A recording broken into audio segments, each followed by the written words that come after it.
दादू report Wasif आज़ाद सूमरो दादू mayor जे Abdullah colony जे रहवासी रुबीना मंगी मौसूम ॿारनि सां गॾिजी ॾेरनि जी ज़्यादतियुनि ख़िलाफ़ दादू प्रेस क्लब वारो एहतजाज। दादू मुंहिंजा ॾेर अरशद मंगी अज़हर मंगी बिना जवाज़ रोज़ानो मूं ते तशद्दुद कनि था।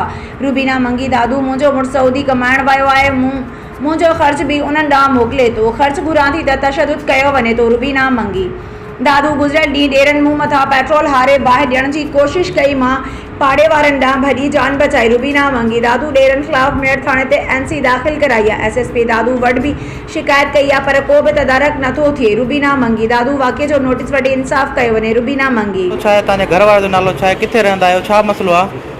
मुंहिंजे घर वारे जो नालो सूरत अली आहे, मुंहिंजो नालो रुबीना आहे, मां मेहर में रहंदी आहियां, अब्दुल्ला कॉलोनी में रहंदी आहियां, साजिद सदर अस्पताल जे वेझो घर आहे असांजो। छा मसलो आहे दी?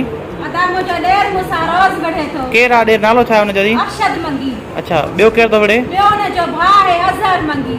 ॿई चोर आहिनि, फोरियूं कंदा आहिनि, हिते फुर कंदा आहिनि, रक्षा मोबाइलियूं वतन कार्ड बेनज़ीर कार्ड हिन वटि हेतिरा आहिनि, इहो फुर कंदा आहिनि सही माण्हुनि खां।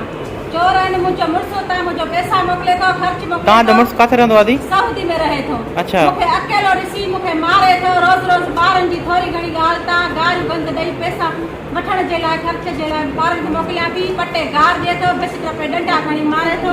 हीअ ॾिसो वीडियो आहे, मुंहिंजो वीडियो मथे चाढ़ियो, हीअ मुंहिंजो सही तरह वीडियो ॾेखारियो। मुंहिंजी छोकिरियुनि खे मगज़ में धक हयां अथई।